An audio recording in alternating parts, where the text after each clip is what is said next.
लेकिन चलिए डिम्पी के पास हम चलते हैं। और डिम्पी, कुश्ती की क्या तैयारी है, बताइए। तैयारी जोरदार है जी, और यहाँ पे बुल्स और बियर की फाइट बड़ी जबरदस्त है। ऐसी अच्छा। फाइट है कि आप ये सोच रहे होगे कि भाई बुल्स जीतेंगे कि बियर। मैं तो ढोल का इंतजार कर रही थी यार। बजाओ जी, पहले ढोल बजाओ, पहले ढोल बजाओ, फिर लगा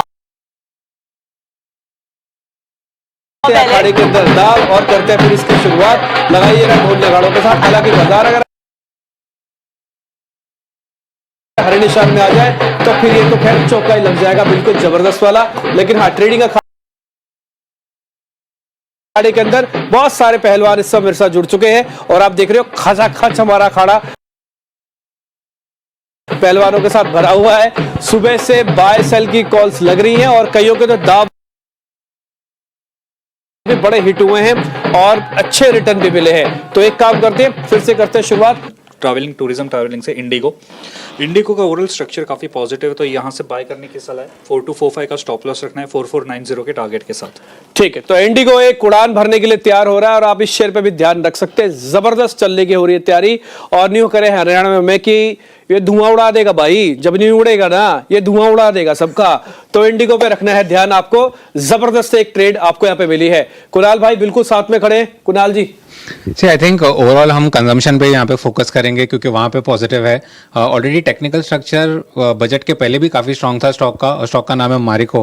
हाई टॉप हाई बॉटम्स अभी भी इंटैक्ट है स्टॉक में, अपने 52 वीक हाई को भी सरपास कर रहा है। सो क्लियरली रिलेटिव स्ट्रेंथ दिखाई दे रही है जहाँ से मार्केट गिरा है। सो यहाँ से मुझे लगता है ये मूव और भी कंटिन्यू रहेगा। 650 एक बहुत स्ट्रॉन्ग सपोर्टेड डिमांड जोन रहा है स्टॉक के लिए, तो आप 650 का स्टॉप लॉस लगाया डाउन साइड पे। हायर एंड पे 740 और 760 के टारगेट दिखाई दे रहे हैं। ठीक है, ये हमारा छोरा खेल रहा है सेफ गेम, और देखो मैरिको बढ़िया हो गया और बढ़िया शेयर चल गया।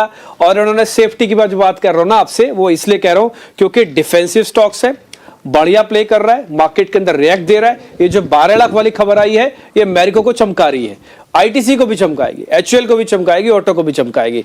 तो कुणाल ने आपको दे दिया है ट्रेड मैरिको पे। मेरे बिल्कुल इस तरफ खड़े हुए हैं आदित्य चौधरी साहब, हो जाओ शुरू। हाँ जी, देखिए पहला जो स्टॉक मैंने चुना है, मैंने भी कंजम्पशन बास्केट से ही चुना है, और यही है जो बाजार की आज रौनक बढ़ा रहा है, और बिल्कुल हरियाली उधर ही छाई हुई है, क्योंकि इंस्टीट्यूशनल बाइंग प्रेजेंट है। बजट से पहले भी प्रेजेंट थी, रिलेटिव स्ट्रेंथ था, डेरिवेटिव डेटा भी काफ़ी पॉजिटिव था, और अभी बजट के बाद भी काफ़ी अच्छी स्ट्रेंथ दिखा रहा है, और ब्रेकआउट पॉसिबल है। तो मुझे लगता है यही जो भागता घोड़ा है उसी के पीछे दाव लगाना चाहिए। तो शॉर्ट टर्म कैंडिडेट रहेगा डाबर, इसको बाय कर सकते हैं 546 में। स्टॉप लॉस रहेगा 516 का, और टारगेट रहेगा 576। ये रहेगा शॉर्ट टर्म कैंडिडेट। और मुझे लगता है लॉन्ग टर्म लंबी रेस का घोड़ा जो कहते हैं वो ब्रिटानिया है, इसको बाय कर सकते हैं 5360 में। 5060 रहेगा स्टॉप लॉस, और टारगेट रहेगा 5660 से लेके 6000। घोड़ा गिरेगा तो नहीं, चल देगा भाई, दौड़ गया, दौड़ता भागता आगे बढ़ेगा। चले ठीक है, दौड़ते भागते हुए दो शेयर आपको और कंजम्पशन के मिल गए। फर्स्ट इज डाबर और दूसरा है ब्रिटानिया। ढोल नगाड़े की थाप कम नहीं होनी चाहिए भाई, जब अखाड़ा चले ना तो ढोल को रोक क्या मत करो, ठीक बात है। तो अब वापस चल रहे हम दूसरे अपने और मेहमान के पास। संतोष जी लगाओ चौधरी साहब दाव। सो मैंने बाय सेल दोनों लिए हैं। पहला तो कंजम्पशन क्लियरली है कि ये बजट पूरा फोकस है कंजम्पशन पे, तो वो वोल्टास जहाँ पर अभी की हेल्दी करेक्शन के बाद रिस्क रिवॉर्ड काफ़ी फेवरेबल बन रहा है, यहाँ पर खरीदारी करना चाहिए। 1360 का टारगेट रहेगा, 1218 का स्टॉप लॉस रहेगा।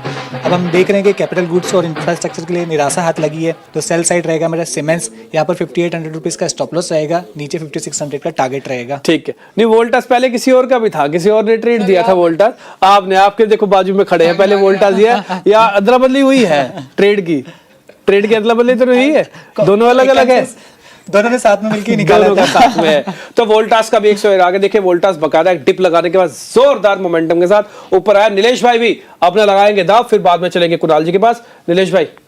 बिल्कुल डिम्पी जी, देखिए कंजम्पशन के अलावा एक और सेक्टर है जहां पर हम रिवाइवल देख रहे हैं, वो है पेंट। तो दोनों एशियन पेंट, बर्जर पेंट में काफी स्ट्रॉन्ग रिवर्सल देखने को मिल रहे हैं, और काफी लंबे समय बाद ये रिवर्सल हमें आता हुआ नजर आ रहा है। तो एशियन पेंट पे लॉन्ग ट्रेड लेने की सलाह होगी 2505 के टारगेट के लिए, एंड 2310 का स्टॉप लॉस होगा। उसके अलावा आप अगर देखेंगे रियल एस्टेट सेक्टर में भी आज एक बहुत ही बड़ा बूस्ट देखने को मिल रहा है। तो कंजम्पशन के साथ साथ रियल्टी स्पेस पे फोकस करना चाहिए। लोधा मैक्रोटेक डेवलपर, ये पर्टिकुलर स्टॉक है जो पसंद आ रहा है 1290 के टारगेट के लिए, 1195 बजट का स्टॉप लॉस होगा। बहुत बढ़िया। मैं इन्हीं सोच रहा था कि भाई रियल एस्टेट के अंदर अब तक किसी ने दाव क्यों नहीं लगाया, और नीलेश भाई ने लगा दिया चौका। लोधा मुंबई की सबसे बड़ी रियल एस्टेट कंपनी में से एक है और उस पर आ गया दाव। आपकी स्क्रीन पर सारे टारगेट स्टॉप लॉस लिखे हुए हैं। कुणाल परार के पास चलते हैं। चौधरी साहब हो जाओ शुरू। सबसे पहले अपडेट दे दे। हाँ बिल्कुल अपडेट दो जी। टाटा कंज्यूमर दिया था मॉर्निंग में, वो टारगेट आ गया, नियर वाह। सेकंड टारगेट है। वोल्टास की बात की थी, वोल्टास भी टारगेट आ गया। अभी बात करते हैं दो नए स्टॉक की ना। वो पहला तो स्टॉक पहले है, आपके लिए ढोल बजवा दें दोनों के लिए। अरे सर, जरा बजाओ बढ़िया टारगेट। बजाइए पहले सर। टारगेट हिट किया है बाबूजी ने, हमारे लगाओ पहले इस पे ढोल नगाड़ों के थाप। अब बताओ सर नए शेयर। सर जैसे कंजम्पशन की बात करें, हमारे जितने भी एनालिस्ट एक्सपर्ट है, मैं भी उसी के ऊपर बात करूंगा, लेकिन मैं थोड़ा सा हट के बात करूंगा। स्विगी के ऊपर मेरा अभी कॉल रहेगा। 432 430 के अराउंड स्टॉक है, खरीदारी करके चले 407 के एसएल के साथ। नाउ टारगेट की बात कर लेते हैं। 455.65 का पहला टारगेट होगा और ये जैसे ही ब्रेक होगा 490 तक के लेवल आपको देखने को मिल सकते हैं। इसका मतलब 13 से 14% की मोमेंटम आप एक्सपेक्ट कर सकते हो ये स्विगी से। और दूसरा है अरविंद, 354 के अराउंड है, खरीदारी करके चलने की सलाह है। 340 के एसएल के साथ टारगेट है 364.50 और वो जैसे ही ब्रेक होगा 382 के भी टारगेट आपको दिखाएगा ये स्टॉक। ठीक है। मैं सोच रहा था वित्त मंत्री को खाली चिंता है गिग वर्कर्स की, आपको भी चिंता है। स्विगी पे बढ़िया एक ट्रेड में आपको मिला है, इस पे आप ध्यान रख सकते हैं। हालांकि इसका एक बड़ा भाई भी है जोमेटो, वो भी अच्छा ही चल रहा है। आप चाहें तो उसको भी एक बार नजर रखिएगा। और मैं सभी पहलवानों को बोलूंगा थोड़ा थोड़ा मेरे साथ नजदीक आ जाइए, ताकि ढोल नगाड़ों के साथ सभी पहलवान के जो ट्रेड है वो आपको बहुत बहुत अच्छा मुनाफा करवाएं। और वापस हम स्टूडियो में चलेंगे। थोड़ा ढोल बजा दूं भाई, थोड़ा सा बैक टू द स्टूडियो। तुम्हारे सारे छोले तुम्हारे साथ है, तुमने उनके नजदीक होके फोटो भी ले लिए, लेकिन मेरे पास भी यहाँ पर भारी छोरी छोरों पर भारी पड़ने वाली है, बिकॉज मेरे साथ स्टूडियो में ध्वनि है और ये तुम्हारे सारे छोरों को धोबी पचार देने वाली है। कैसे? तुम्हारे टेस्ट बिल्कुल उम्दा होने चाहिए। बिल्कुल कविता, यहाँ पे हम पूरी तैयारी के साथ यहाँ पर बात करने वाले हैं और हमारा फोकस अभी जो बन रहा है वो है ऑटो सेक्टर के अंदर। ऑटोज के अंदर यहाँ पे भी एक बाइंग एक्शन देखने को मिल रहा है। ओवरऑल महिंद्रा एंड महिंद्रा का जो चार्ट स्ट्रक्चर है वो बहुत ही इंटरेस्टिंग पॉइंट पर है। यहाँ पर अगर आप वीकली स्ट्रक्चर पे भी देख रहे हैं तो it's nearing a breakout point और यहाँ से जैसे ही स्टॉक ने ऊपर की तरफ 3275 का रेट ब्रेक करा तो वापस से पोजिशनली इसके अंदर 3620 तक के टारगेट के लिए आप इसको बाय कर सकते हैं। नीचे की तरफ में जो स्टॉप लॉस आपको मेंटेन करना रहेगा, तो यहाँ पे स्टॉप लॉस बन रहा है 2925 का लेवल। 2925 का लेवल स्टॉक के अंदर बरकरार रहता है तो इसके अंदर अपवर्ड स्विंग जो है वो यहाँ पे कंटिन्यू होती हुई देखने को मिलेगी। ओवरऑल ऑटो पैक भी यहाँ पर आप देखें तो पूरे जोरों शोरों से इसके अंदर बाइंग एक्शन देखने को मिल रहा है और महिंद्रा के अंदर फोकस काफी बन रहा है। जैसे हमने देखा कि